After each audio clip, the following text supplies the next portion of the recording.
Buenas noches, sesión número 7 del Seminario de Antropología de la Violencia.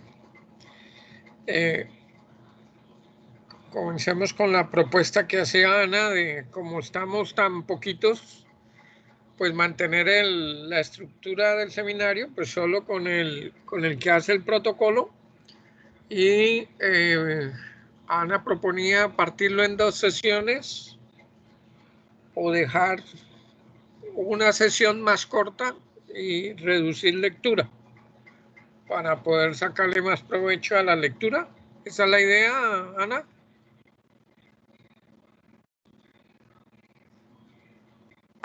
Más o menos, o sea, yo la vez pasada dije como que hiciéramos 2 horas, en 2 horas hiciéramos la reflexión de la lectura y en las otras 2 horas trabajáramos individual en algún trabajo y pues usted propuso el ensayo final.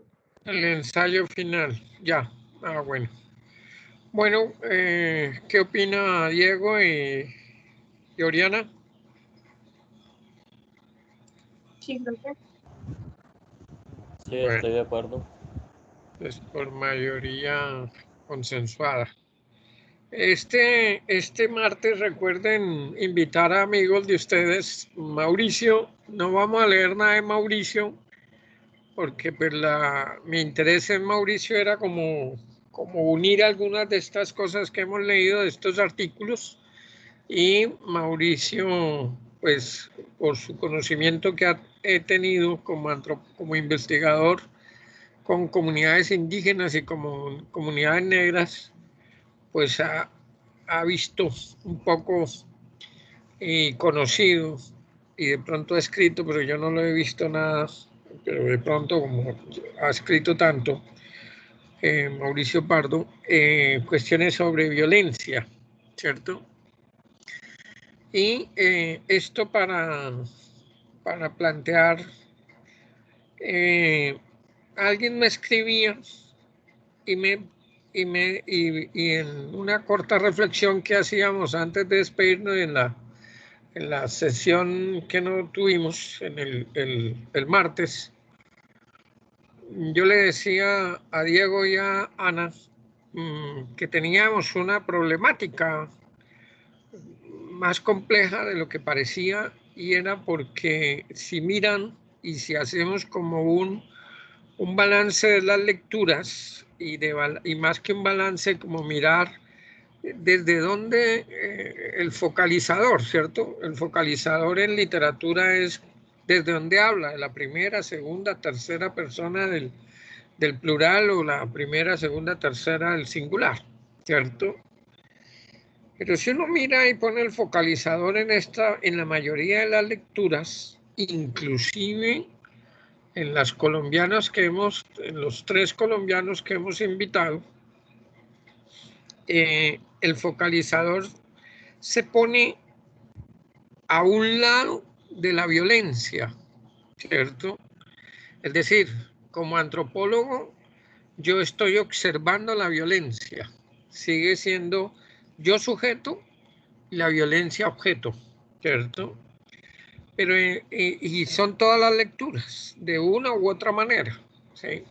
Aquí les decía a Diego y a Laura y a Ana que teníamos un reto, y es porque aquí el focalizador nosotros no nos podemos sacar y tendríamos que narrar en nosotros, en segunda persona, ¿cierto? Porque hacemos parte de la violencia. Y entonces alguien me preguntaba pues que él había mirado y eso de empatía y simpatía no le parecía, que para qué íbamos a meter eso. Entonces yo le explicaba pues que primero era una modelación que habíamos hecho de un curso, y que segundo, los elementos que están ahí y que faltan muchos, pues tienen que ver con eso, porque el capítulo final, el 6º, el 7 del trabajo, el capítulo 6º lo que queremos es abordar las categorías que pueden surgir del análisis para una antropología de esta violencia, en Colombia y en el Caribe, y que indudablemente uno de los elementos de análisis y que tiene que ver con lo que estoy diciendo anterior es nuestra relación de empatía, simpatía y antipatía con el hecho narrable, ¿cierto? Con el hecho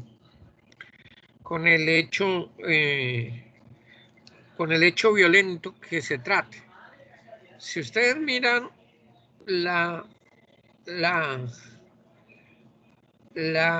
respuesta de los medios a la respuesta que da a su vez la FARC sobre el crimen de Álvaro Gómez y esa doble hipocresía que nos movemos en Colombia, pues lleva desde presidente para abajo y estamos, digamos, en el juego de la justicia transicional, y en el marco de la justicia transicional pues se habla de verdad y reparación, ¿cierto? Y se pusieron las reglas, pero alguien dice, no, yo fui el que maté a Álvaro Gómez, ¿cierto? Y entonces surgen las moralidades falsas y entonces nos salimos de ahí, entonces ya es la fiscalía la que está mandándolos a llamar. Pero, es decir, fíjense las antipatías que se establecen, que son las mismas antipatías y hay unas simpatías, ¿cierto? O más que unas simpatías, unas empatías que no son iguales a las relaciones paramilitar masacre, ¿cierto? Es decir, cada sujeto investigador, o desde donde se mire el investigador, establece unas relaciones de simpatía, de empatía y de antipatía, ¿cierto? Y es ahí donde no podemos hablar de una antropología si no tenemos en cuenta eso.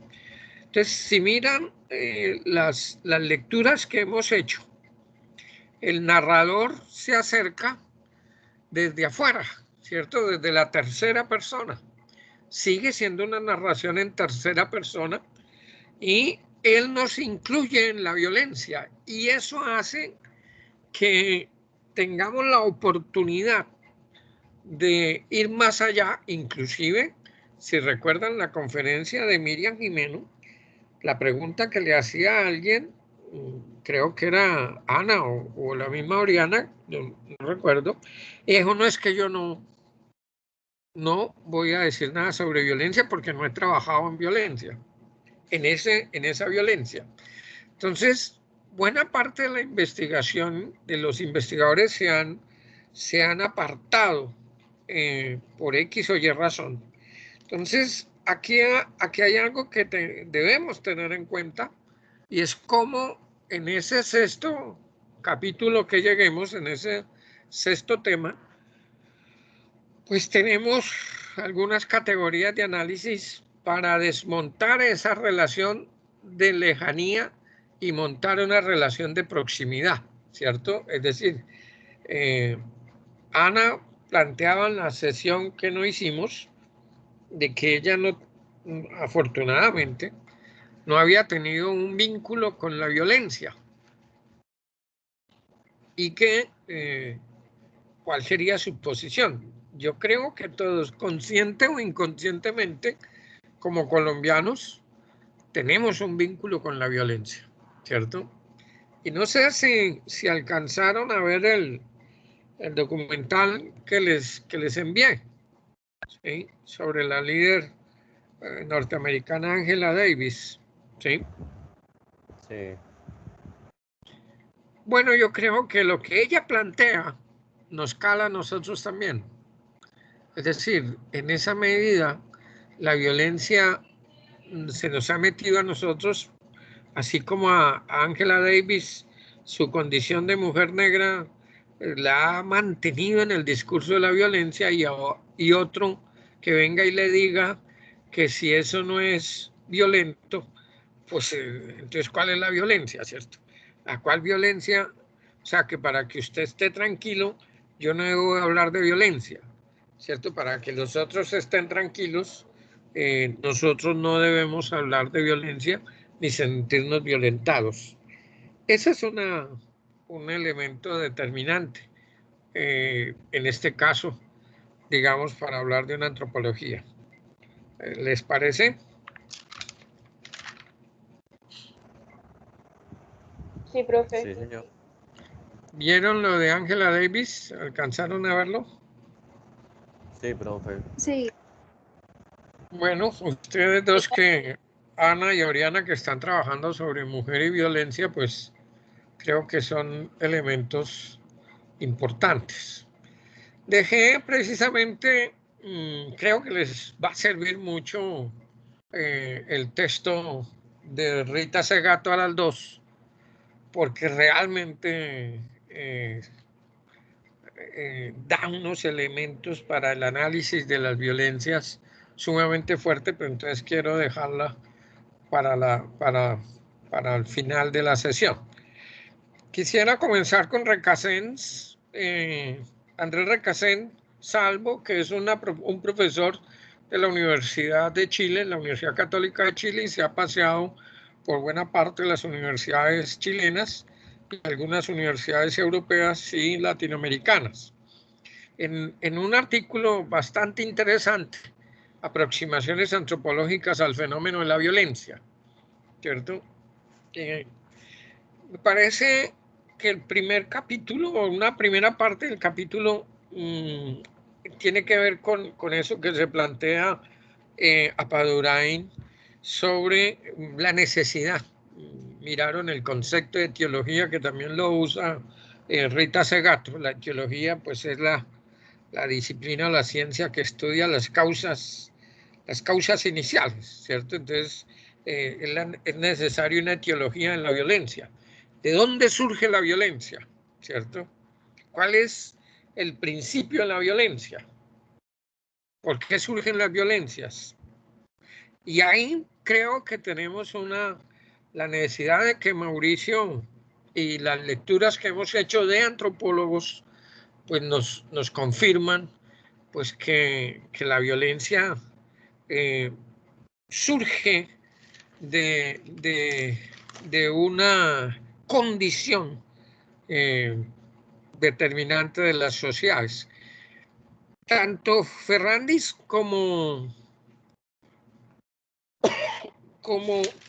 Elsa Oler, no sé si recuerdan, hace una cita de Eduardo, que tiene que ver, que me interesa también mirar aquí con Recasens. Eduardo, hay una cita de los dos, de Eduardo Restrepo, que dice que la cultura es el vencimiento de la violencia. La violencia sería más bien un momento de quiebre de la cultura. En ese sentido no habría una cultura de la violencia, ¿cierto? Dice Eduardo, y es uno de las entradas del texto de Ferrandis. Uno se preguntaría si lo que está diciendo Eduardo es verdad o no, pero uno se preguntaría si es así o si por el contrario la violencia está tan metida en la cultura y que en eso tendría razón el Sauler, del temor del antropólogo a mezclar la cultura con la violencia, porque le daña su esquema de análisis un poco homogéneo.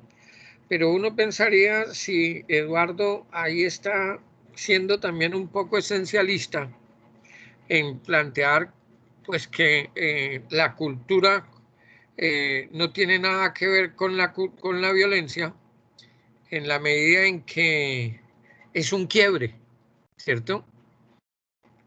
Y entonces uno pensaría, si la cultura es una construcción histórica y la cultura como construcción histórica y como dinámica, la violencia no se integraba a la cultura. Es decir, así como Bonfil Batalla habló de unos elementos de la cultura, así como Geert define la cultura como un entramado de símbolos, así como Malinowski la define como un todo, o así como Morgan puede decir que la cultura es una suma de instituciones, pues uno podría pensar que dentro de esos elementos, dentro de ese entramado, hay uno que pertenece a la violencia, ¿cierto? Es decir, que la violencia está intangiblemente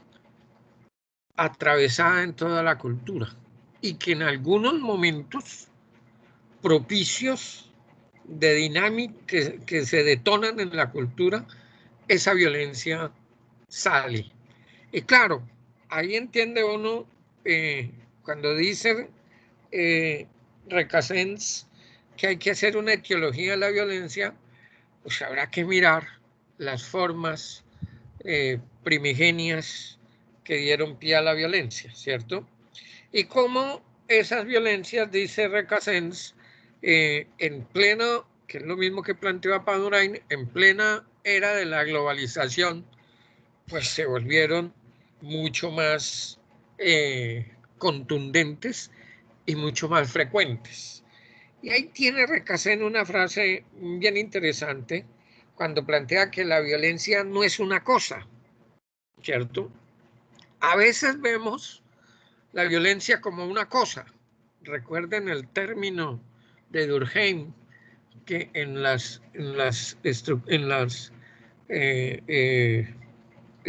¿cómo se llama? El libro clásico de Durkheim, ay, se me olvidó.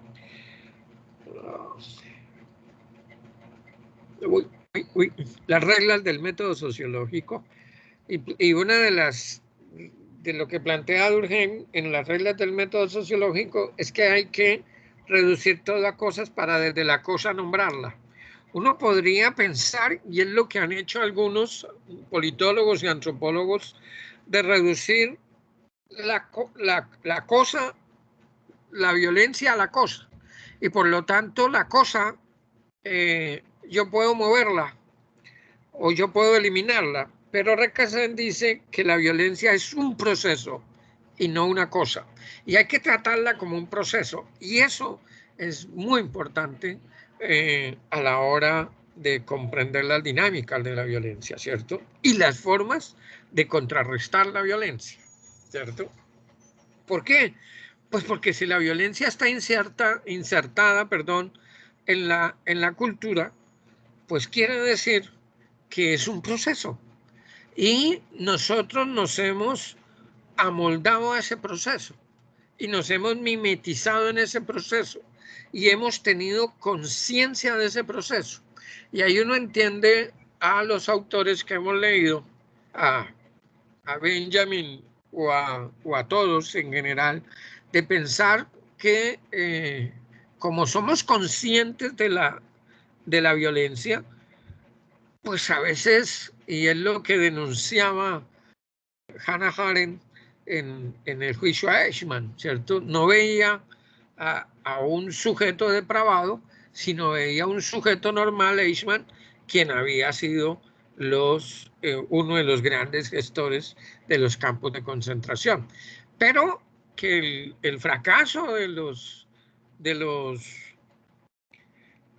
juicios de Nuremberg, o el primer fracaso, y con el juicio de Eichmann, lo que la gente comienza a recapitular es, bueno, ¿y qué hizo la otra gente? Los alemanes comunes y corrientes cuando veían sacar no solamente al judío, sino a todo aquel que no fuera alemán ario, para echarlo al campo de concentración. Entonces, en esa medida hay una construcción, ¿cierto?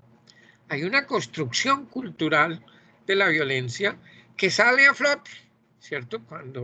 Cuando Appadurain habla de la geografía de la ira, esa ira sale a flote en determinado momento. Las revoluciones de pronto, las exitosas, salen cuando la ira se acumula y la sumatoria de las iras que están metidas en las dinámicas culturales, se alborotan y producen esas revoluciones, ¿cierto? Es una manera interesante de plantearla, ¿cierto? Hay una cosa, si se dieron cuenta en el texto de Recasens, que dice que la violencia, él está mirando en tercera persona la violencia y da como que la confrontación, la violencia se da entre confrontación de dos culturas. Digamos que esa es una mirada muy interesante desde donde tenemos que no pararnos nosotros, pero sí contemplar esa posición. Porque la violencia colombiana se caracteriza por eso precisamente. Porque puede decir Recasens que toda violencia se da entre dos culturas, Bosnia y Herzegovina, ¿cierto? Los nazis contra la cultura nazi, contra la cultura judía, ¿cierto? Los capitalistas contra los socialistas, los negros contra los blancos, los indios, los indígenas tal contra los tal, es decir, dos culturas. Y dice Recasens que generalmente toda confrontación se da ahí. Pero para el caso nuestro no aplica, ¿cierto? Por lo tanto, es un elemento a tener en cuenta porque como no aplica, no es una confrontación de dos culturas, es decir, la masacre de la violencia no es una confrontación de dos culturas, a no ser que uno mirara también el planteamiento de Hannah Arendt y el planteamiento de Appadurain cuando hablan de la etnia nacional, ¿cierto? A no ser que el paramilitarismo, sobre todo, sea la construcción de una etnia nacional determinada, organizada, para que aquel que no sea parte de esa etnia nacional, exterminarla. Y entonces ahí sí entraría a lo que plantea Recasens, con lo que él llama la aculturación como dinamizadora de la violencia, ¿cierto? Que son elementos que desde la antropología muy puntuales que generan la violencia. Ese capítulo importante de él sobre la instrumentalización política de la inseguridad y el miedo me parece importante para entenderlo, ¿cierto? Y hay que asociarlo siempre con el caso nuestro. Es decir, la instrumentalización política de la inseguridad y el miedo es probablemente lo que estamos sufriendo nosotros ahora, ¿cierto? Es probablemente, fíjese lo curioso, mi hijo cumple años al final de mes y teníamos para regalarle una bicicleta, pero pues con todos estos robos de bicicletas, pues, y afortunadamente él dijo pues que necesitaba más otras cosas de música por ser músico, pues no se la compramos. Pero el temor de mi esposa y el mío era eso, ¿cierto? El miedo. Entonces nos construimos como sociedad, lo dice, hay una debilidad en la concepción de la ciudad. Sí que es importante tenerlo en cuenta. Y ese temor a esa ciudadanía, ¿cierto? Porque ¿qué es el ejercicio de la ciudadanía? El ejercicio de la ciudadanía es la capacidad que tenemos ustedes y yo, como miembros de una ciudadanía, de exigir seguridad, ¿cierto? Pero claro, hay unos poderes por encima y por debajo que ni a ustedes ni a mí, lo que hacemos ustedes y yo es probablemente decir, bueno, por ahí no vayamos. ¿Recuerdan la fábula de las uvas están verdes, ¿cierto? El lobo que quería coger las uvas, pero estaban muy altas, y dice, no, mejor no las cojo porque están verdes, lo que no pudo. Nosotros nos pasa lo mismo. No vayamos por ahí. Bueno, igual que ni quería, ¿cierto? Entonces, esa debilidad y esa servidumbre crea lo que Recasens llama una servidumbre voluntaria a cambio de ser salvado dice Recasén, de la exposición del miedo, ¿cierto? Es decir, nos volvemos tremendamente dependientes de un sistema policivo que, como vimos en Bogotá y como hemos visto en las mismas masacres, nos sirve, ¿cierto? Pero son los únicos que por ley pues nos pueden dar seguridad. Entonces, dice Recasén, esto le permite al líder personificar el eje del mal, ¿cierto? En grupos específicos. Fíjese lo interesante, Recasén hace un análisis muy importante, en grupos específicos, y el pueblo termina atribuyendo a grupos, etnias o personas las desgracias que le amenazan y las penurias que sufre. Es decir, fíjese cómo todos le echamos la culpa a la FARC. Pero no solamente a la FARC, sino que a la FARC ese líder personificó el eje del mal en la izquierda.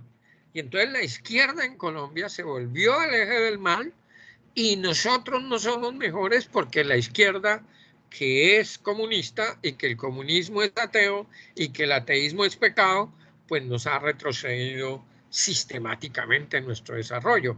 Y por eso la ultraderecha nuestra pues ha determinado cuáles son nuestros males, ¿cierto?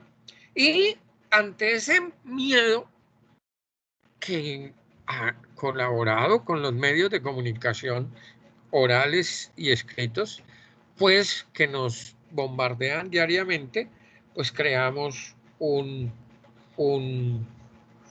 mentalidad de temor, ¿cierto? Y dice Recasén, el resultado final es un pueblo que se identifica de forma absoluta y dependiente con el líder al que es capaz de cederle sus derechos constitucionales a cambio de la seguridad que le promete. Ahí está pintado el uribismo, ¿cierto? Es decir, con Uribe se podía viajar, con Uribe había más seguridad y le entregamos todos las posibilidades de una democracia, los derechos constitucionales, que es lo que está pasando hoy acá en Colombia. Le entregamos el poder y entonces tiene la Contraloría, la Procuraduría, tienen todas las CIES más las otras formas de poder del Estado, porque creemos que el que va a dar seguridad, ¿cierto? Entonces, fíjense cómo ese nos sirve de análisis.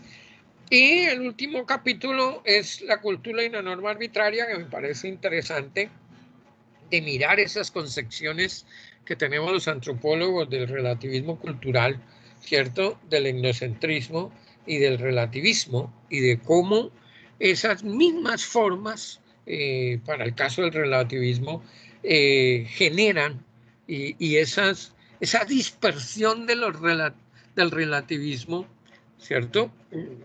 Pensémoslo en lo bondadosa que fue la Constitución del 91, en el artículo 7 de la Constitución, que permite el derecho a la diferencia.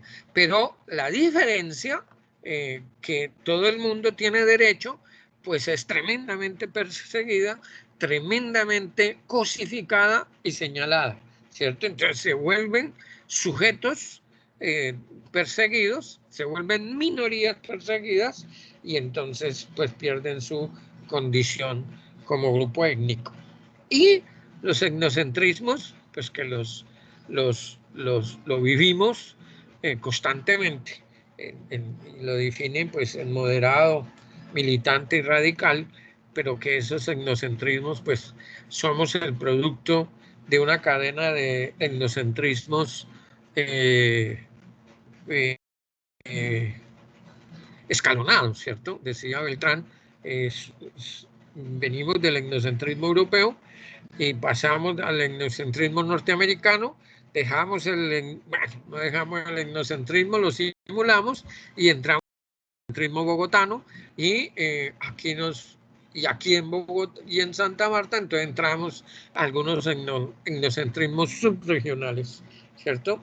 Y esas formas pues se reflejan en esos relativismos que dice,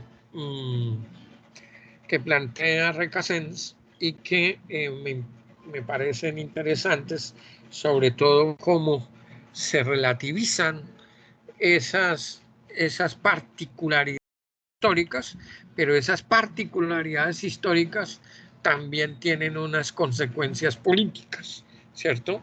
Como el chador o la escuela laica o los símbolos, y deja por último la ablación, de la que me parece que Rita Segato hace un análisis bien interesante. Bien. ¿Preguntas, aportes de esta lectura?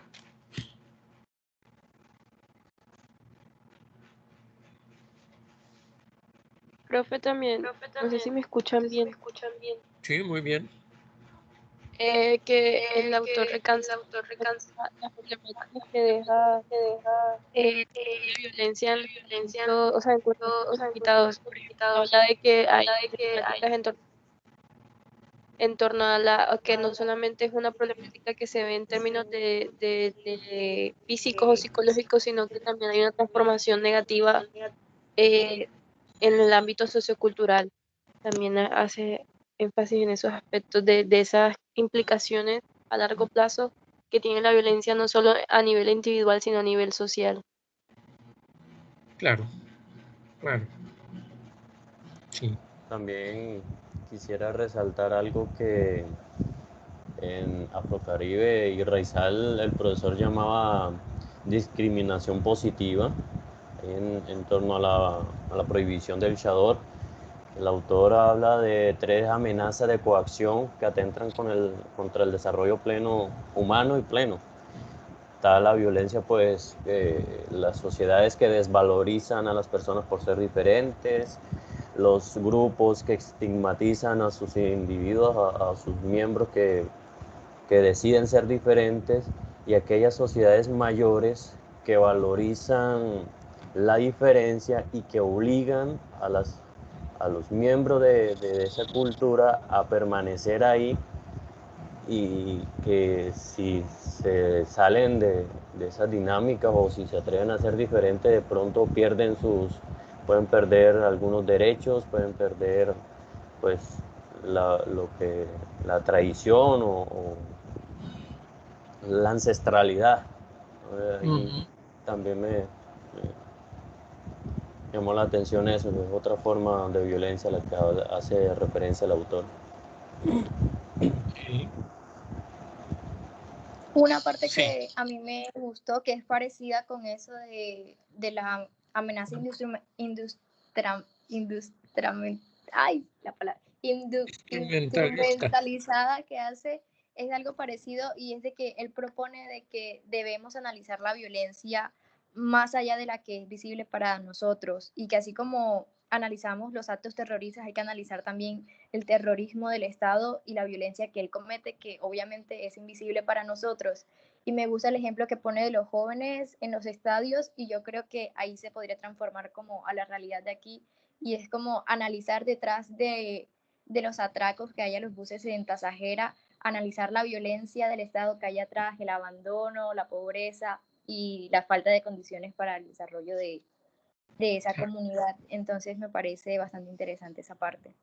Recuerden que CISEC, que me parece que ha sido claro en lo complicado que es CISEC y en lo caótico que es CISEC, dividió perfectamente esas violencias, ¿cierto?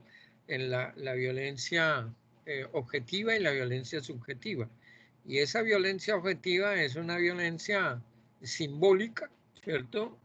Pero también es una violencia estructural, ¿cierto? Sistémica, dice él.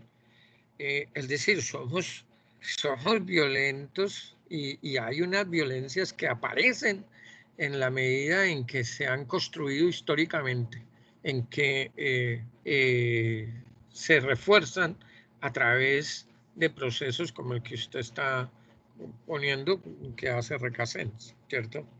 Eso es interesante cuenta para estos análisis de cómo, y Ana preguntaba en la sesión pasada, hay una violencia, yo creo, objetiva, sistémica, simbólica, que está presente en todos nosotros, ¿cierto?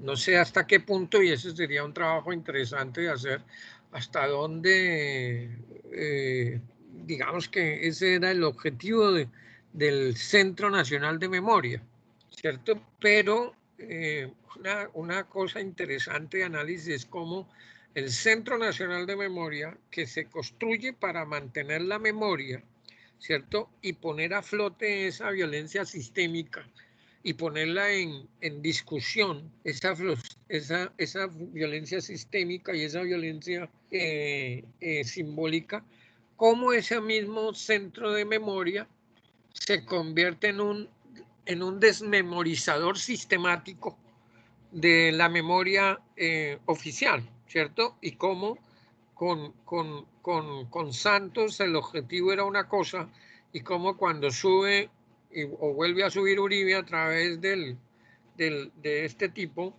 pues hay que desmontar la idea del paramilitarismo y montar la idea de la FARC, porque esa es la memoria que nos interesa, que les interesa a ellos, porque es la más cercana y la más políticamente correcta para ellos, porque indudablemente que si se sigue escarbando en la memoria primera, los nexos de todos estos paramilitares con esas y con casi todas las aristocracias nacionales iban a salir a flote.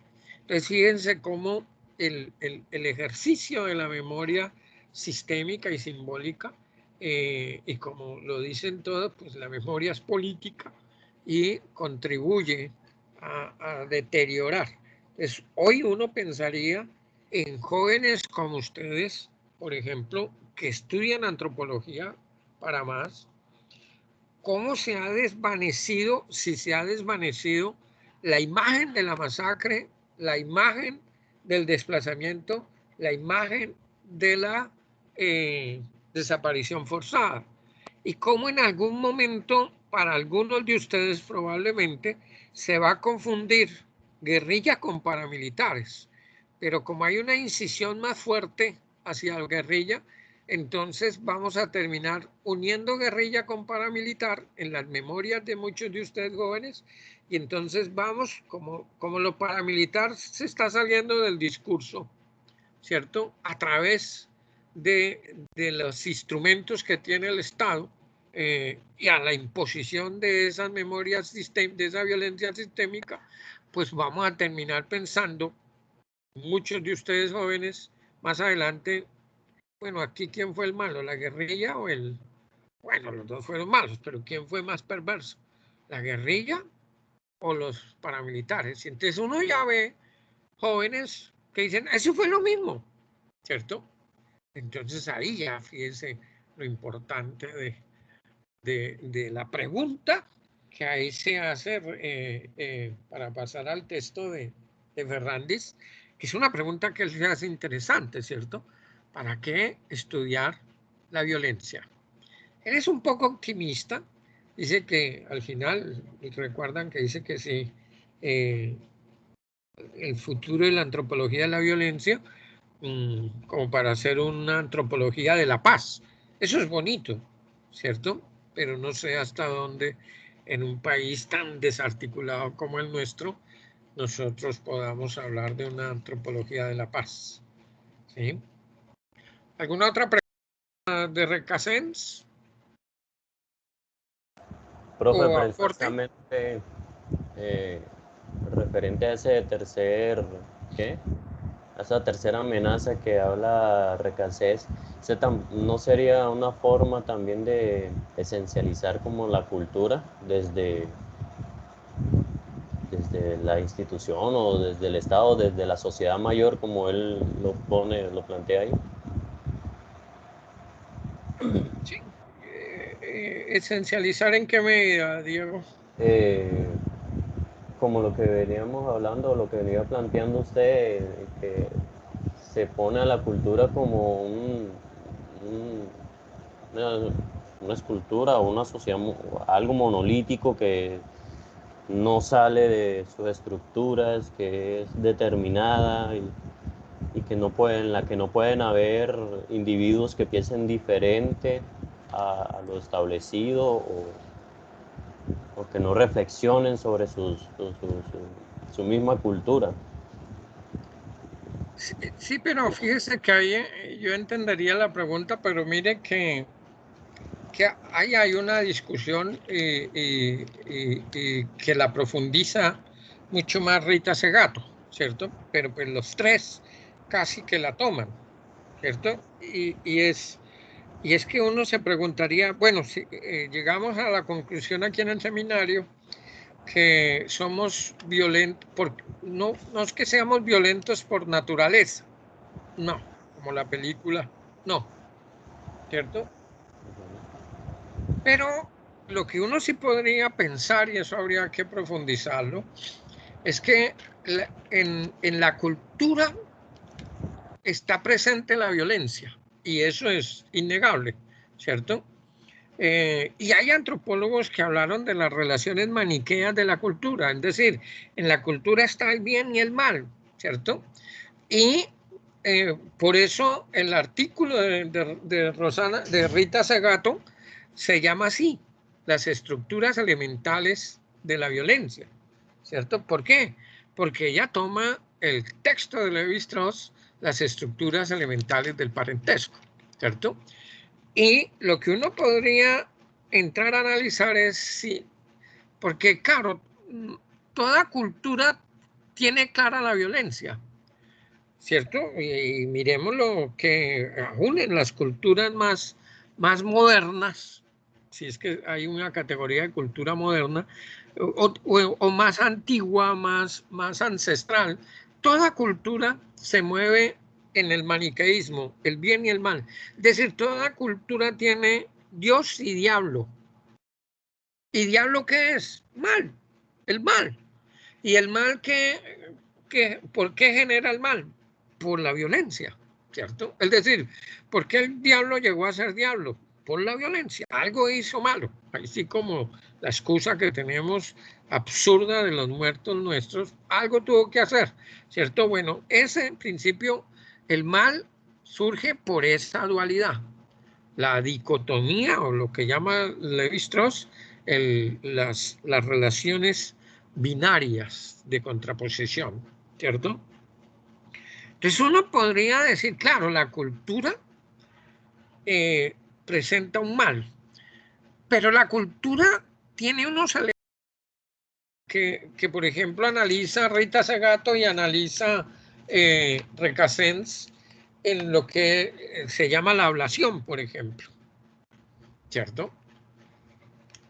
Y entonces él dice, y ella dice, bueno, la ablación no es ninguna gracia. Pero puede un antropólogo, una antropóloga decir, no, es un rito. Pero uno podría, y el análisis que hace tremendo Rita Segato es, sí, pero la ablación es un rito generado por el patriarcalismo universal que solamente le trae beneficios a ese patriarcalismo. Entonces, y la pregunta que se hace ella, y que en parte se hace también Ferrandis, es, ¿qué hacer ahí? ¿Cierto? ¿Qué hacer ahí?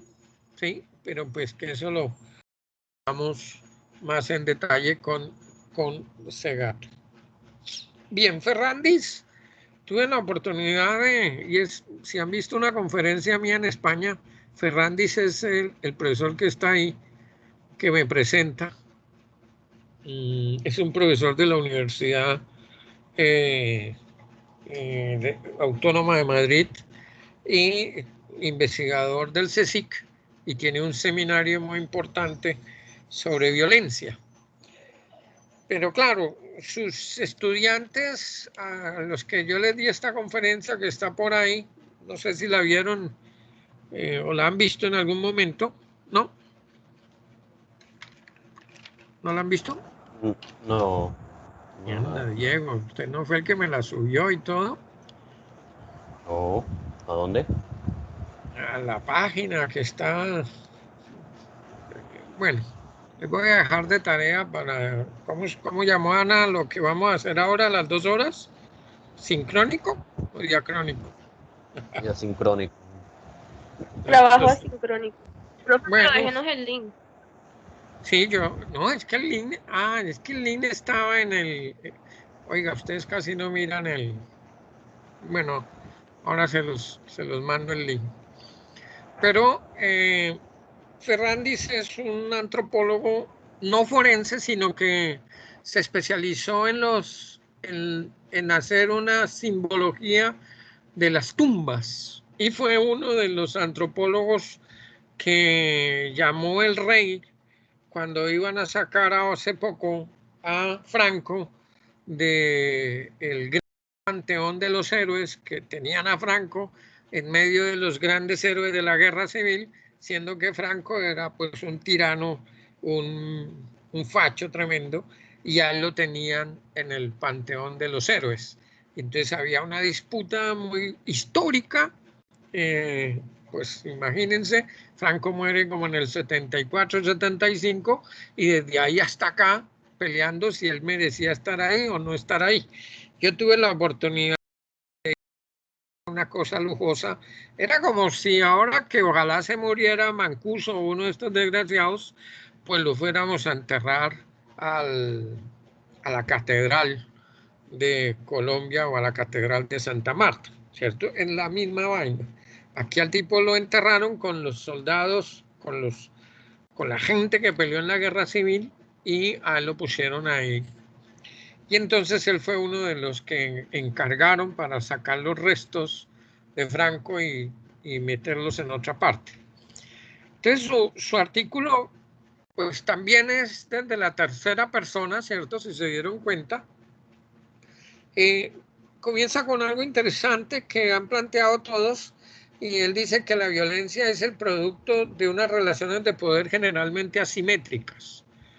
Eso es verdad, ¿cierto? Eso es clave tenerlo siempre en cuenta, las asimetrías que aparecen y por eso, fíjense que aquí él habla de relaciones de poder generalmente asimétricas.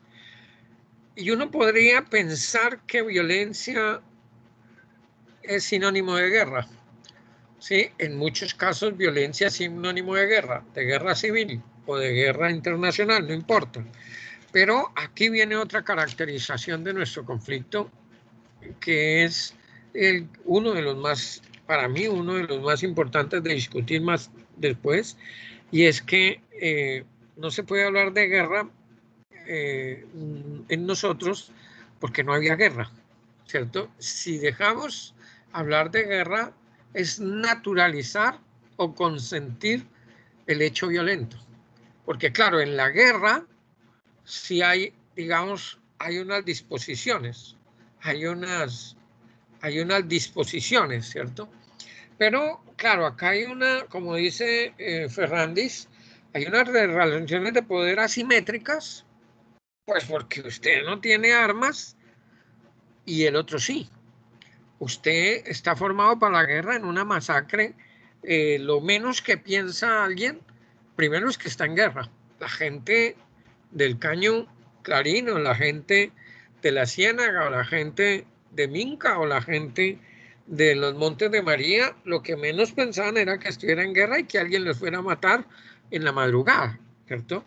Si hay unas relaciones de poder asimétricas, porque claro, el paramilitarismo, que es el bastión del poder central, pues tiene un poder tremendamente asimétrico. Y da unos tipos de violencia que creo que nosotros las tenemos todas, ¿cierto? Violencia política, estructural, simbólica y cotidiana. No me voy a detener ahí porque pues creo que todos sabemos a qué se refiere. Ahí me interesa plantear unas cosas que él desarrolla y que ustedes me ayuden a complementar. La cultura de la violencia dice que la violencia en las culturas, cómo investigar, representar y desarmar las violencias, ¿sí? Y ahí se pone en una parte cómo se investiga la violencia, ¿cierto? Y pone el caso de un antropólogo que tengo el libro de él, Swedenborg, Tex Swedenborg, lugares de campo traicioneros, ¿cierto? Entonces él, ahí un poco inocente, dice que el antropólogo debe buscar como cierta seguridad para hacer su trabajo de campo, ¿cierto? Y ahí yo creo que es como peligroso para la antropología misma plantear eso, porque estaríamos volviendo a hablar de condiciones óptimas para estudiar la violencia, y la violencia no tiene condiciones óptimas, a no ser que, como hacen los historiadores, pues estudian la violencia desde el documento, y usted en su casa, pues no tiene ningún problema, ¿cierto? De peligro, si lo que está estudiando es documentos, ¿cierto? Entonces, me parece interesante que Ferrandis se pregunta ¿para qué estudiar la violencia? ¿Y cuál es el objetivo del estudio de esa violencia? ¿Cierto? Y ahí es una pregunta muy importante para nosotros, ¿cierto? ¿Por qué estudiar la violencia? ¿Sí? Digamos que es más o menos lo que me interesa comentar de Ferrandis. ¿Qué más tenemos de Ferrandis?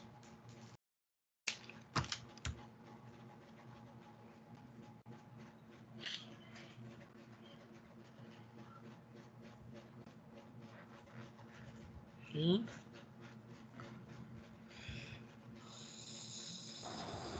Otra cuestión de Ferrandis que también me llamó mucho la atención es, bueno, no sé si es de él, creo que sí, la forma en cómo, si una cosa es investigar y otra forma es cómo hablar de la violencia que no caiga, ya sea desde, por decirlo así, infiltrados o como periodistas, más que todo enfocado en la parte de la etnografía, y usted hace 2 sesiones atrás también hablaba al respecto de cómo hablar de, o cómo etnografiar las masacres, o cómo etnografiar pues, todos entornos o procesos violentos en los cuales pues como investigador uno está también puede en peligro y puede poner en peligro también a la persona entrevistada o al sujeto pues, que uno aborde para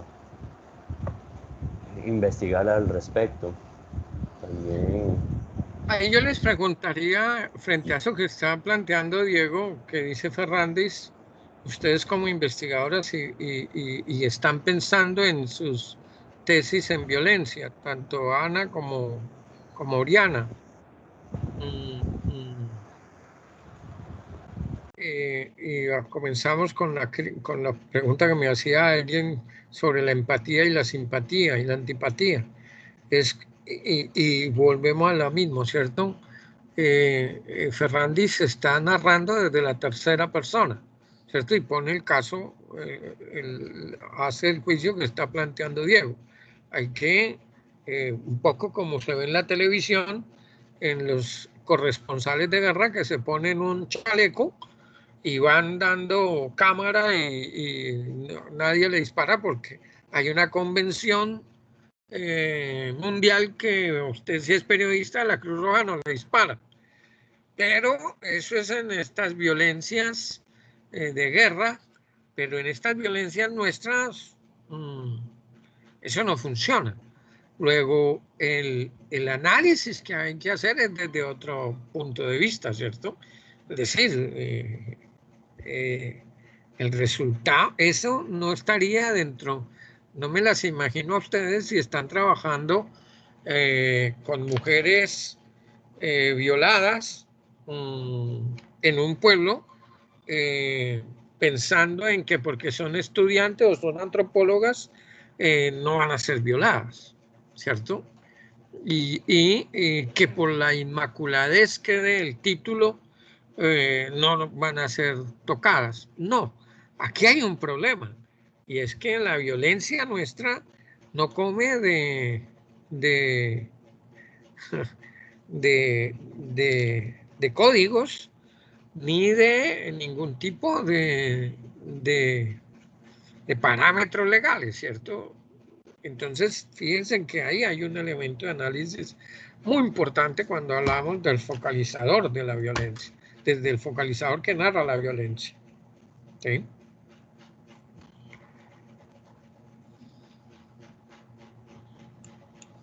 ¿Qué dicen? Profe, precisamente esa parte, esa es la parte final del trabajo también de Ferrandis, cuando dice que ahí entra como ese debate del quehacer etnográfico en contextos que han sufrido o que está en procesos de violencia, cuando explica que no se debe abordar la violencia como precisamente esa cosificación, sino como un proceso en constante mutación que va a exigir replantearse continuamente cómo ingresar éticamente al campo. Él dice que como precisamente ese compromiso ético y metodológico de los de afuera y los de abajo, que pues tienen en cuenta pues las transformaciones en que ellos han sufrido tanto por el contexto regional, local y nacional como el contexto global. Eso también tiene una relación con una categoría que él plantea al principio que se llama como guerra planetaria, pero es interesante porque él hace precisamente esa reflexión en torno al cómo uno también tiene que posicionarse y estar en esa constante replanteamiento de cómo éticamente yo hago trabajo etnográfico sin generar, pues, primero esas relaciones hegemónicas y asimétricas de poder, y eso al principio lo dice, la violencia es un conjunto de un proceso de procesos problemáticos políticos, relaciones hegemónicas, asimétricas. Él parte de ahí y en adelante comienza como a hacer esa reflexión, tanto del quehacer antropológico como de la antropología. Sí, la pregunta que uno se haría, que tiene que ver con eso que estoy planteando de la empatía, la antipatía y la simpatía, ¿cierto? ¿Cómo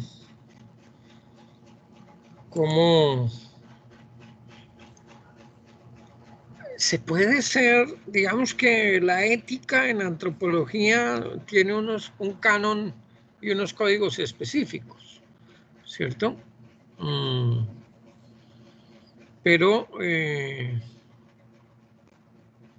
se preguntaba Rosana Guber en su libro sobre etnografía, sobre si el informante de uno resulta ser un pícaro, ¿cuál es la actitud que toma uno si está en el trabajo de campo de uno? Pues recuerdan, no sé si recuerdan eso, con unas bolivianas, que ella hace un trabajo de campo con unas bolivianas. Yo creo que lo mismo pasa aquí, ¿no? O sea, cómo establecer simpatías o empatías por lo menos con el paramilitar, por ejemplo, ¿cierto? Y cómo ser ético con un paramilitar que está contando cómo cercenó el cuerpo de un hombre y de una mujer, ¿cierto? Esa es una pregunta que debemos hacer. Esas preguntas no se las han hecho, Ferrandi no se las hacía, ¿cierto? Yo hablando con él en España, pues ellos no llegan hasta ahí y se les complica. Entonces, a veces es interesante contrarrestar estos discursos con los de la realidad nuestra. Me parece a mí, ¿no? Les mandé al correo este de aquí el link de la conferencia que les digo para que lo miren después. Bien, si quiere, ¿quién pasa? Rita Segato.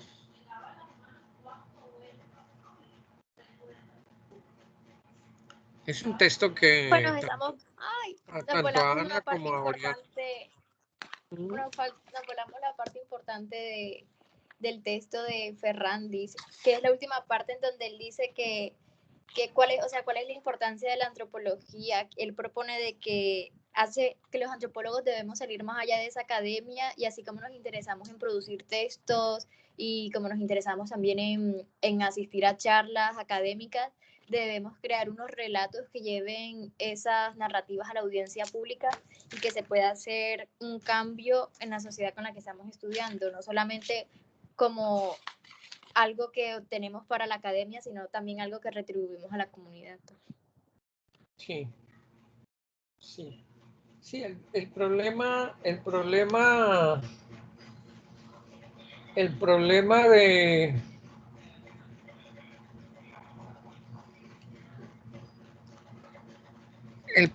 de eso es que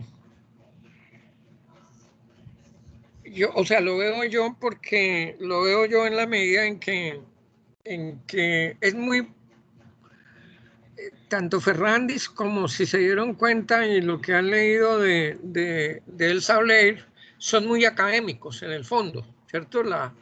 En el texto sobre una antropología de la violencia, la conclusión de Ferrandis, de Elsa Blair, y un poco la conclusión de otros textos y un poco de Ferrandis, es que debe construirse un discurso científico de la violencia, ¿cierto? Y escribir un escrito científico de la violencia es como homogenizar las violencias.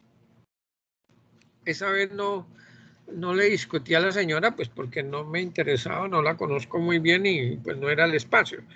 Pero su argumentación es esa, que sobre todo la sociología debe tener la capacidad de dar una explicación cuantitativa y cualitativa de la violencia, cosa que significa que a mi parecer ella desconoce las dinámicas internas de la violencia y el trabajo de campo de la violencia, ¿sí? Entonces, y claro, Ferrandis, pues una cosa es ir a destapar una tumba y mirar cómo quedó el cuerpo de los masacrados en la guerra civil y qué le echaron, y él hace el análisis simbólico e interpretativo, y eso es importante para la reconstrucción de la memoria de la guerra civil española. Pero el lío nuestro es que nosotros estamos en el sitio y no son muertos que están en grandes fosas, sino que están ahí y que los pueblos están al lado y que ese temor sigue vigente, ¿cierto? Entonces, una de las grandes preguntas que debemos asumir más adelante es sobre la etnografía de la violencia, que lo dejé para lo último, y ahí hay un invitado, ojalá me responda, para hablar de eso. Dice un antropólogo, Nichan Chotham, tiene un título bellísimo que llama Escritura etnográfica de lo desagradable, ¿cierto? Y Chotham es un antropólogo alemán que le tocaba hacer campo, que le tocó hacer un trabajo con jóvenes alemanes preguntándoles sobre el nazismo, ¿cierto? Y entonces él lo que veía era que eran, y sobre los nacionalismos, los neonacionalismos alemanes, y entonces cómo hacer campo, ¿sí? Y el principal problema que él veía eran las normas éticas que se construyen desde lo académico, ¿cierto? Es bonito decir desde lo académico, aguanta el papel, pero en la realidad, pues ya no aguanta el papel, ¿cierto? Y eso me parece a mí clave retomarlo cuando estemos metidos ya en la violencia como tal. Bien, le dedicamos un rato a Rita Segato. ¿Quién quiere comenzar? Sí, profe. Yo tomar agua.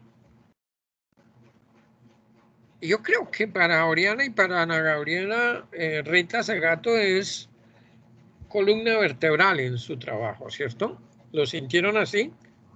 Sí, profe, porque habla sobre la Sí. violencia de género y cómo se ha Sí, sí. naturalizado en todo el mundo, en todas las comunidades en el mundo. También Recances me sirve mucho para el marco teórico también. Claro, sí, claro. Sí, a mí me interesa si en Rita Segato el título de ella es bien importante, las estructuras elementales de la violencia, dos puntos, contrato y estatus en la etiología de la violencia, o sea, en los orígenes de la violencia. Y decía al principio que es importante mirar porque ella usa el mismo elemento, el mismo título de Levi-Strauss en las estructuras elementales del parentesco. En el capítulo 9 del libro que yo les envié, explica por qué le puso el nombre al libro y al artículo, ¿sí? Y cuando uno lee las estructuras elementales del parentesco, pero también lee el aporte del estructuralismo, es cómo se construyó el conocimiento, que es lo que hace Levi-Strauss, ¿cierto? Tanto en antropología estructural 1 y 2 como en los elementos, las estructuras elementales del parentesco, es cómo se construyó una sociedad a partir de las relaciones filiales, ¿cierto? Y toda sociedad se construye a partir de esas relaciones filiales. Y esas relaciones filiales dan origen a muchos procesos, ¿cierto? Y son determinadas, por un lado, por el mito, ¿sí? Se dan en el espacio del mito, y en el mito esas relaciones, esa infracción de la relación que es violenta, ¿cierto? Porque piensen la prohibición del incesto, ¿cierto? El incesto es un hecho violento de por sí. Es decir, violar a la madre o violar a la hija o violar al hermano es un hecho violento. Y no hay sociedad en el mundo que no tenga un mito sobre el incesto. Claro, y recuerdan a Benjamin en la justicia y en la violencia mítica y en la violencia divina, ¿cierto? Para él la violencia mítica originaba el derecho, ¿cierto? Porque la regula. En la violencia, divina permite y no se pone en discusión la relación. Entonces, en Rita Segato lo que me interesaba era que ustedes lo miraran también, que era la confrontación que hace siempre a lo largo del artículo entre la moralidad y la legalidad, ¿sí? Que es un patrón indiscutible de análisis a lo largo del texto. Bien.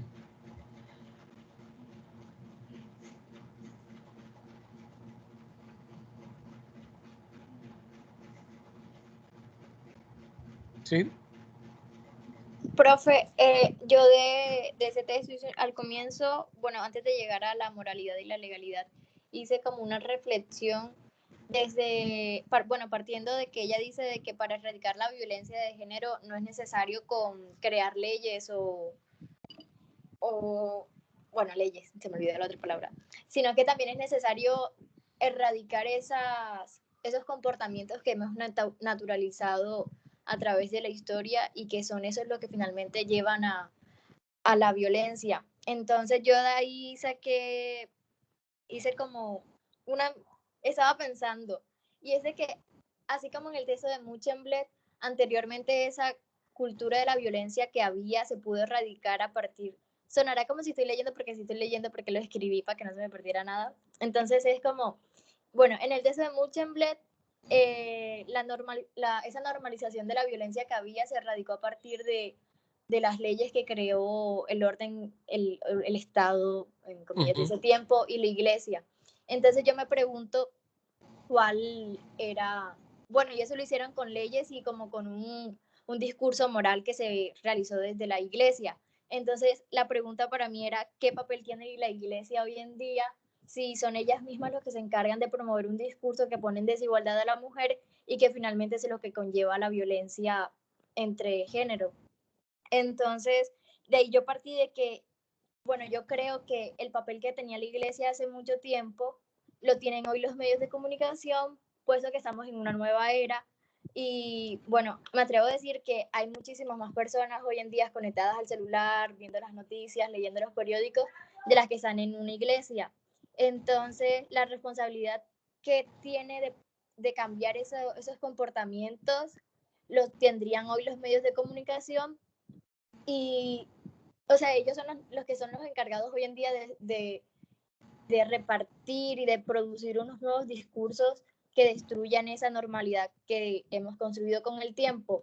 Entonces, yo me pregunté por qué con el discurso, porque la otra vez estaba ahí como refutando que con lo del discurso, entonces puse que, bueno, que por qué con el discurso se podría cambiar esos comportamientos naturalizados hoy en día, y puse de que porque es que a través de la palabra se instaura una nueva forma de mirar las cosas. Por lo tanto, se destruye el status quo y la normalidad se puede problematizar. Y a través de esa problematización se puede abordar con políticas concretas.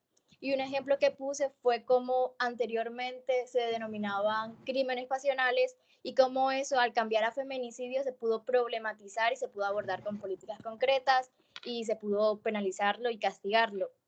Además, Hannah Arendt dice, bueno, ella articulaba la acción con el discurso, ya que para ella es quien lleva al individuo a una vida política.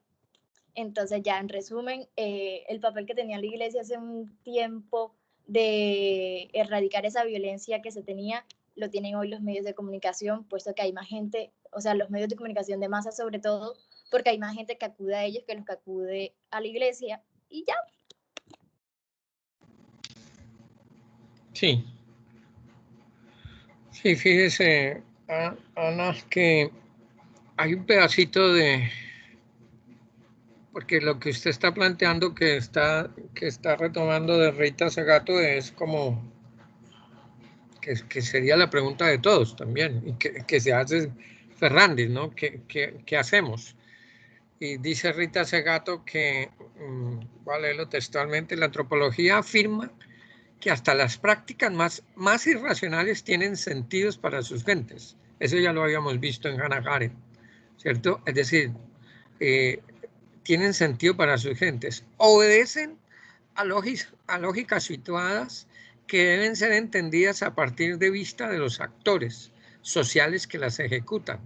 Y dice ella, es mi convicción que solo mediante la identificación de ese núcleo de sentido, siempre en algún punto colectivo, siempre anclado en un horizonte común de ideas socialmente compartidas, comunitarias, podemos actuar sobre esos actores y sus prácticas, aplicar con éxito nuestras acciones transformadoras, sean ellas jurídico-policial, es pedagógica, publicitarias o de cualquier tipo, ¿cierto?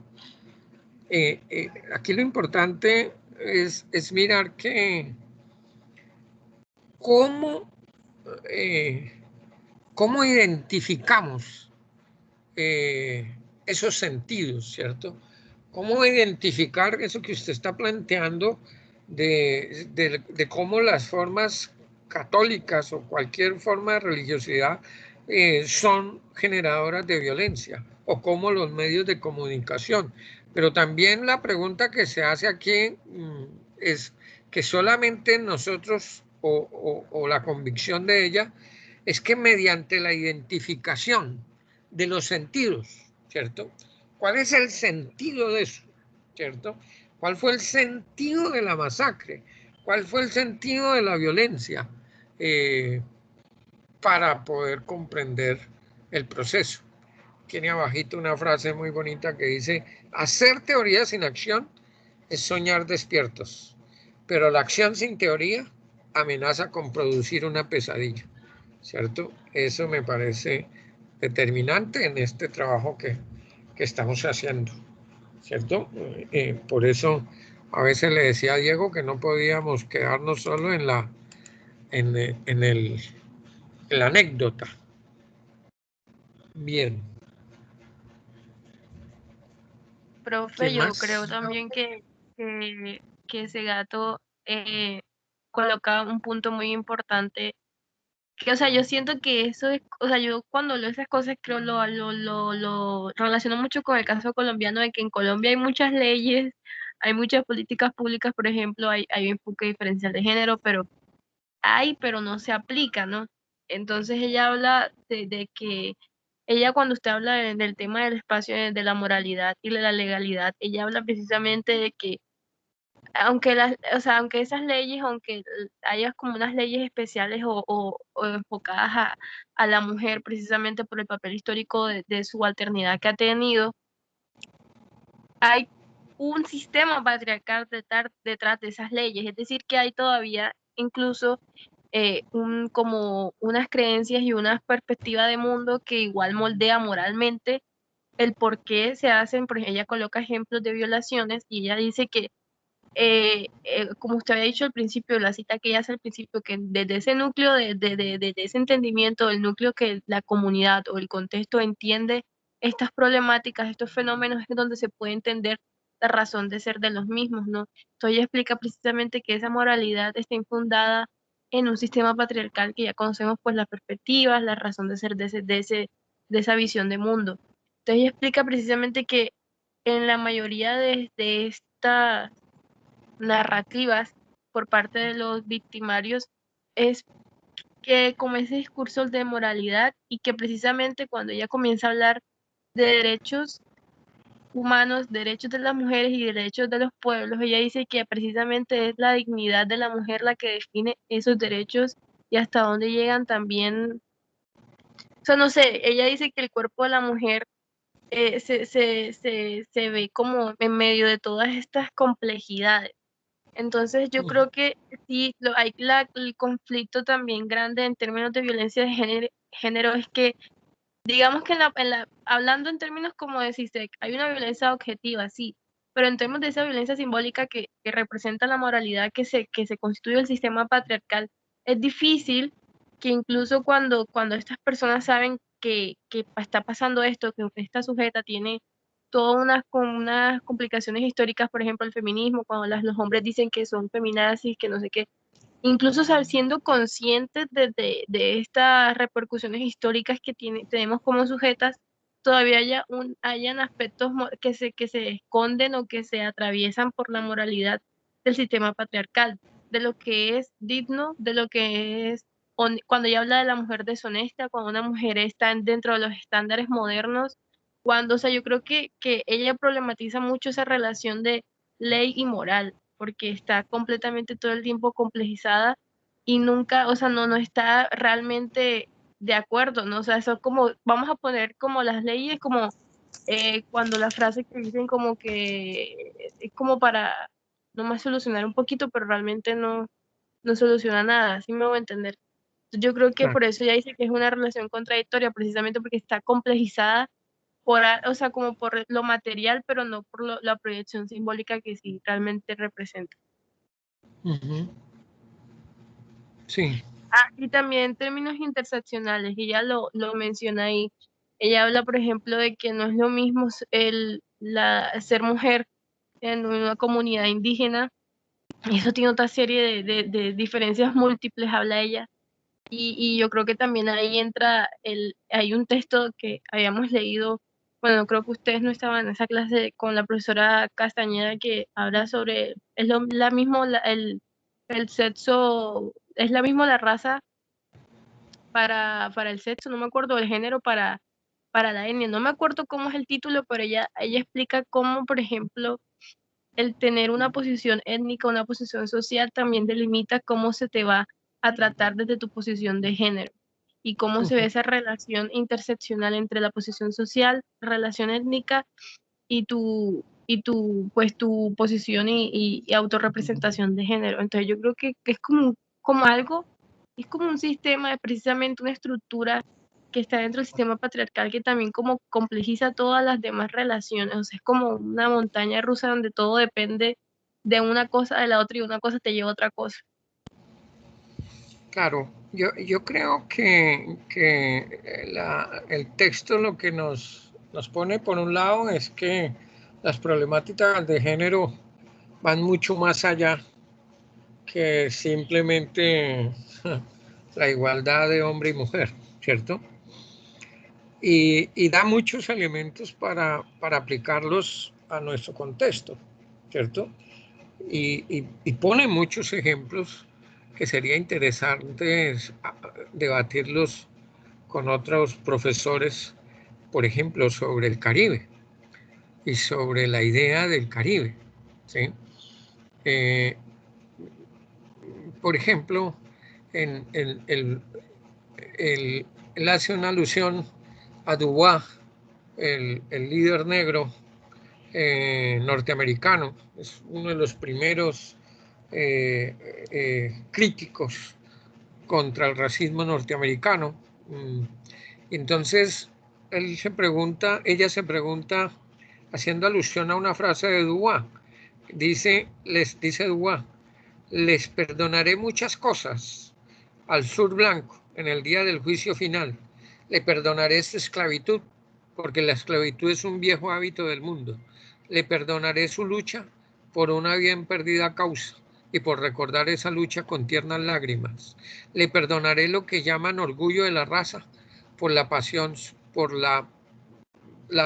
por su sangre caliente y hasta su querido viejo irrisible esnovismo y pose. Pero una cosa no les perdonaré nunca, ni en este mundo ni en el que vienen, su insulto lascivo, continuado y persistente a las mujeres negras, a quienes buscó y busca prostituir para su lujuria. Cierra, cierra, cierra comillas, ¿sí? Y se pregunta Rita Segato si no es una manera también patriarcal de mirar a la mujer, ¿cierto? Dice el desacato de esa mujer genérica, individuo moderno, ciudadana autónoma, castra al violador que restaura el poder masculino y su moral viril en el sistema, colocándola en su lugar relativo mediante el acto criminal que comete. Es decir, la bajeza a la que la llevan a ella es la bajeza a la que lo llevan a ellos, ¿cierto? Dice Rita Segato que la posición de Dubois es más por una condición patriarcal de cómo a sus mujeres se llevan hasta allá, más que por la mujer misma, ¿cierto? Y deja más adelante una cosa que podría uno asociar con los movimientos sociales en el Caribe colombiano después del paramilitarismo, ¿cierto? Es decir, el movimiento social que hoy hay silencioso está en manos en un 80% de la mujer, ¿cierto? Y uno mira esta frase que toma ella de Ruth Landes, escribe, Ruth Landes decía que en un régimen como la esclavitud, así como en todo sistema resultante de una confrontación bélica, son los hombres del pueblo vencido los grandes perdedores, mientras que las mujeres se liberan con la ruptura de los vínculos patriarcales tradicionales, ¿cierto? Es decir, al matar el marido o al marido por paraco o por no paraco, la mujer asume el poder y por eso los movimientos sociales en el Caribe colombiano en buena parte están del lado de las mujeres. Pero claro, en una sociedad patriarcal machista como la nuestra, esto es tremendamente polémico, ¿cierto? Muy polémico, pero lo pone a uno a pensar fuertemente.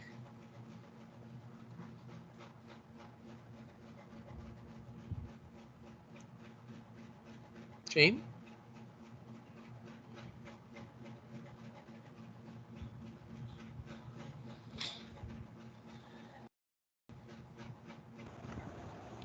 ¿Qué opinan?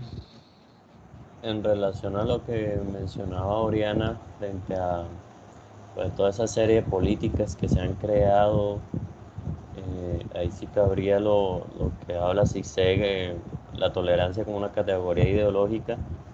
Rita habla o pone el ejemplo de Brasil, en donde se han construido una serie de políticas o se han dado la iniciativa de una serie de políticas que buscaban siempre eliminar la violencia a la mujer, toda forma de discriminación hacia la mujer. Sin embargo, los victimarios siempre lograban de alguna medida zafarse o librarse de la condena alegando que o no era una mujer, por decirlo así, entre comillas, honesta, o fue en defensa de la honra, o porque siempre salía algo ahí. Y pues acá, en el caso colombiano, tristemente también pasa lo mismo.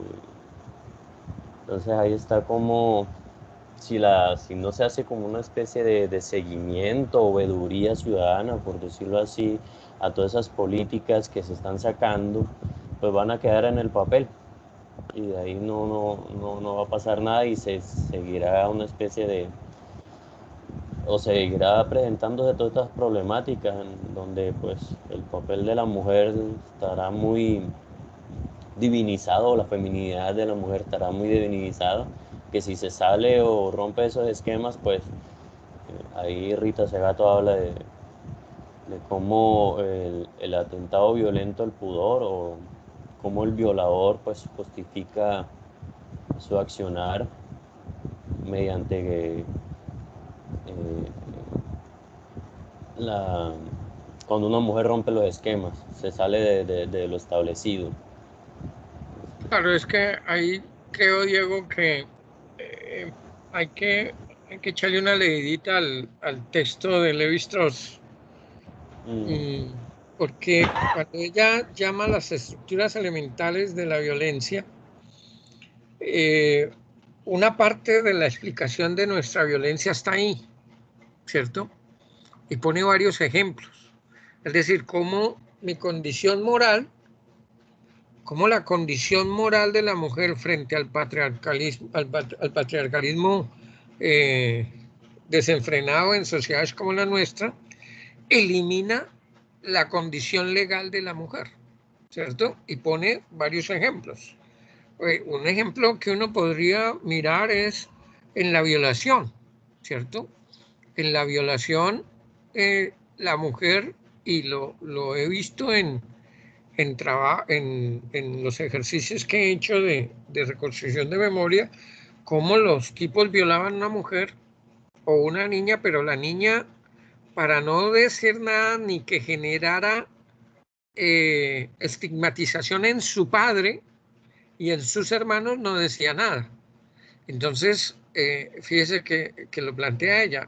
En las mujeres indígenas, dice ella, en los pueblos indígenas es un paradigma de estas dificultades múltiples. Después de iniciar el periodo de contacto, dice ella, la mujer indígena pasa a padecer todos los problemas y desventajas de la mujer occidental, más uno, el imperativo inapelable e innegociable de lealtad al pueblo al que pertenece por el carácter vulnerable de ese pueblo, ¿cierto? La mujer blanca de ese occidental puede vestir con las consignas feministas contra el hombre blanco, que se encuentra en la cúspide de la pirámide social, pero la mujer indígena o la mujer campesina no puede hacerlo, a riesgo de fragmentar el frente de lucha que considera principal, la lucha por la defensa de los derechos étnicos.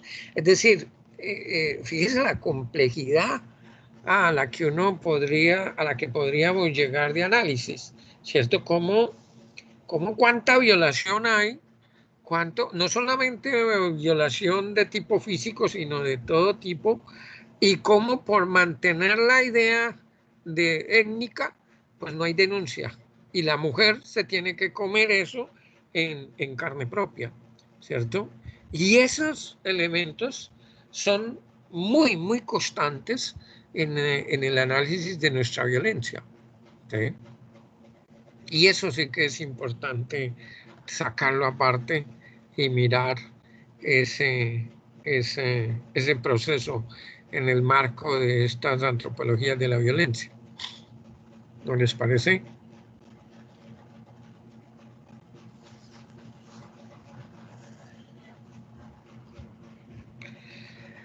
¿Ya están agotados? Profe, o sea, yo le entendí el punto, pero, o sea, usted dice también como que le echemos una mirada al capítulo 9, donde ella explica un poco más a Sí. fondo. Ah, ok. Sí, porque es que, digamos que, ¿por qué toma ella del texto de Lévi-Strauss? Porque para Lévi-Strauss las sociedades primitivas se montaron sobre las relaciones filiales, sobre los parentescos, ¿cierto? Y esos parentescos establecieron las dinámicas de organización, y las dinámicas de organización dieron origen a las dinámicas de la cultura, ¿cierto? Usted se puede organizar con tal y se representa en tal. Entonces eso generó sistemas totémicos complejos, ¿cierto? Pero esa representación tenía muchas más cosas. Tenía unas dinámicas narrativas que buscaban su origen, entonces, y una explicación de ese origen a través del mito. Pero no solamente era el relato del mito, sino que era asociarlo con las dinámicas de la tierra. Entonces, esas relaciones de parentesco tenían unas relaciones muy coordinadas con procesos del mundo de arriba y del mundo de abajo, del mundo blanco y del mundo negro, del mundo azul, ¿cierto? Dependiendo de las comunidades. Entonces, uno podría trasladar esas problemáticas, claro, con un problema y ahí yo creo que a los hombres, y fíjese lo que voy a decir, y está grabado, a los hombres nos quedaría difícil, pero a unas mujeres jóvenes les quedaría más fácil. ¿Por qué? Porque buena parte, yo lo he visto y lo he grabado, pero no lo saco por eso mismo que estamos leyendo y discutiendo. Es decir, y me pasó qué día que me invitaron a una conferencia aquí sobre extractivismo. Entonces, uno de los conferencistas también era un sabio guayú, de sabio de la humanidad. Lo presentaron desde Bogotá como uno de los no sé cuántos sabios tiene el mundo, él era uno. Y él comenzó diciendo que los guayú habían eliminado el paternalismo y el patriarcalismo. Y ya comenzó diciendo una mentira. O sea, si era un sabio, ya comenzó siendo un sabio mentiroso, ¿cierto? Ese discurso bonito para los que no conocen las dinámicas de los guayú, ¿cierto? Y yo he tenido la oportunidad de estar algunas veces con los guayú. Y una de las cosas importantes de los guayú es que si no es por las mujeres, el sistema normativo se hubiera venido a pique, porque las que establecen realmente lo que uno podría llamar las estructuras elementales de la organización en el sistema son las mujeres, porque como dicen ellas mismas, los hombres sirven para echar carreta y para vender las niñas y quedarse con la plata y emborracharse. No todos, pero sí la mayoría. Entonces, claro, cuando uno mira este texto y compara las relaciones, compara la situación de los chimila, y mira uno que los chimila se volvieron alcohólicos y que son las mujeres las que han levantado lo medio poquito que le queda a los chimila. Cuando uno sube donde los yuco y yupa y mira la situación en que están los hombres y el trabajo que tienen que hacer las mujeres, cuando uno mira a las guayú, perdón, a las cogi o a los aruacos, en la manera como las mujeres se desempeñan, entonces uno dice, esto que está planteando Rosana Guber no solo funciona también para las comunidades indígenas, sino para las comunidades campesinas, para las comunidades pescadoras, para las comunidades negras, que lo hemos visto, si pudiéramos hacer esa etnografía que les digo, y nos recorremos las zonas negras de la zona bananera, Tomarrazón, bueno, de toda la zona del litoral, desde La Guajira hasta aquí por la zona bananera, Paratevien, Honduras, todos estos pueblos, Guacamayal, lo que vamos a hacer es, lo que vamos a ver es cómo las mujeres han asumido el papel de liderazgo en la medida en que han superado las condiciones del hombre. Entonces, y digo, ¿por qué tiene que ser una mujer la que lo diga? Porque caemos en el mismo circuito que han caído los discursos en la modernidad, ¿cierto? La revictimización. Es decir, eso es un lío que no se toca aquí, porque la víctima, cuando vayamos a ver la condición de la víctima también se vuelve un sujeto político de hecho, que cree que tiene derechos, ¿cierto? Pero se vuelve un sujeto sumamente interesante en el discurso de la violencia que cabe en estos elementos que está dando Rita Segato.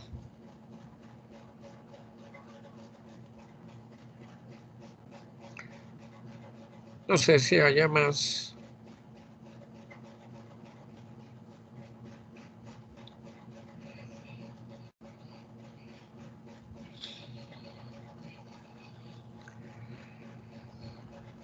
Bueno, ¿qué dicen? Profe, a mí me gustó, creo que es el último párrafo del texto de Rita, y dice que así como el racismo no es solamente un tema de negros, sino que también los blancos tienen como un papel ahí, porque a medida que se dan esos actos, se deteriora la humanidad y se degrada la humanidad por cada acto racista. Así también el sexismo debe ser un problema no solo de mujeres, sino también de hombres. Y me gusta esa parte. Sí, hace una referencia ya a Baltasar Garzón, de que había asumido unas políticas feministas y eso le había parecido bien importante. Sí, yo sí creo que es una cuestión compleja en una sociedad que se ha construido desde el patriarcado. Deshacernos de esas realidades es complejo. Rita Segato dice que al principio dice que hay que cómo resolver eso con metodologías, pero es complejo, ¿cierto? Porque digamos que la violencia se ha intronizado tanto, pero tanto en esa medida que se vuelve una condición también a veces que dinamiza la relación, ¿cierto? Y uno lo ve. Yo lo veo mucho más aquí en la costa que en el interior, de pronto porque en el interior no salía mucho, pero aquí sí la pelea entre hombre y mujer es muy fuerte. Es decir, yo le grito y le digo 50 groserías y yo le respondo con el doble de las groserías, ¿sí? Y me pega y le pego. Pero el que se meta en la pelea, pues va a llevar del bulto, ¿cierto? Y al otro día, o a los pocos días, otra vez están de romance. Entonces, digamos, puede que en el interior pasa eso, y me imagino que pasa eso. Lo que pasa es que no lo vi porque pues no se dio, pero me imagino que pasa eso porque estamos en el mismo país. Entonces yo creo que eliminar eso, esas formas de la violencia son complejas porque sacarlas de las mentalidades individuales y colectivas es complejo. No sé, por ejemplo, los antropólogas contemporáneos jóvenes, cómo lo piensen hacer. Pero pues esa es una de las tareas de los retos de la antropología, ¿no? porque uno, en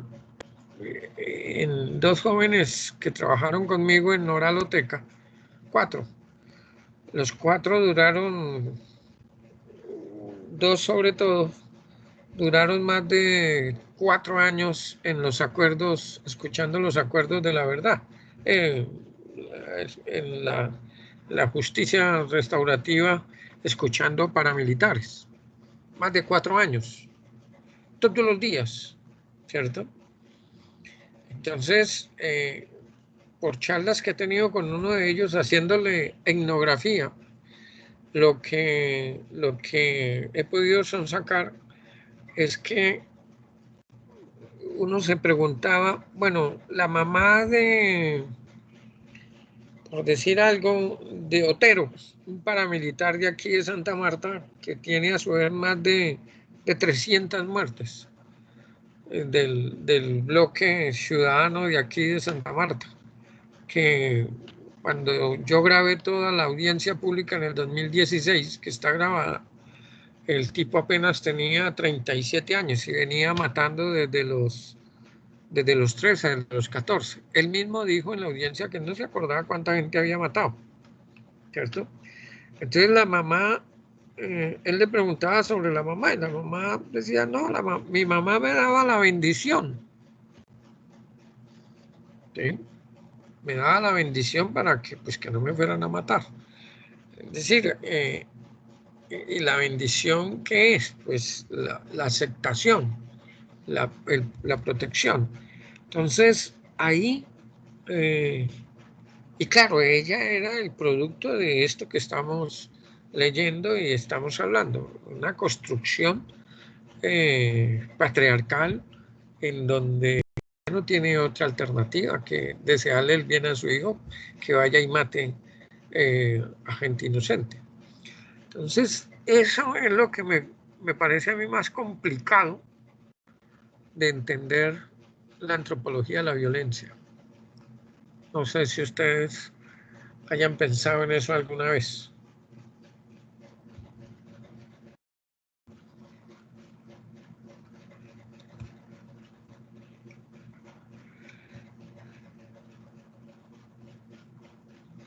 ¿No? Bueno. Bueno, entonces los voy a dejar de... Quedamos pendientes. Solo dejo una lectura. ¿O les parece si relemos Rita Segato y la discutimos más? ¿O quedaría así? ¿Ah? Creo que sí podríamos discutirla un poquito más. Quizás podríamos pasar al capítulo 9 para la próxima clase.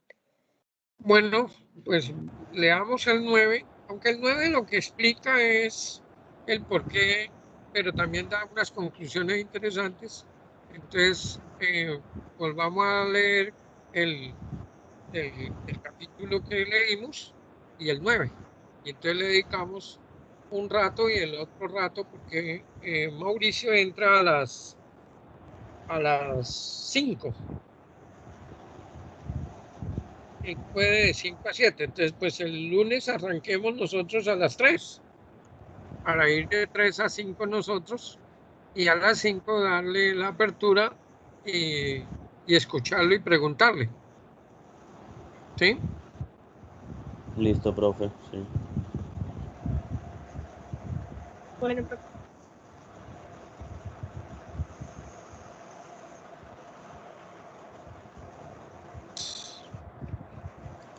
Las categorías para subir unas. Y pues entonces nos quedamos solo con Rita Segato, capítulo 9 y capítulo 6. ¿Sí? Bueno, Listo, profesor. Listo. Jóvenes. Bueno, profe. Hey, ¿se durmieron? Profe. Escucha.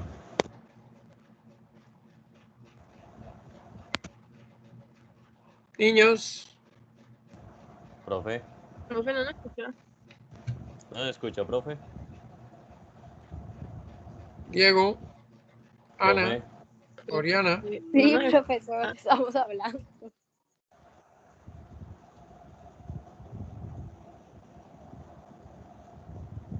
sí, se fue. Bueno, chaito, hasta la Bueno, próxima. chao. Bye. Chao.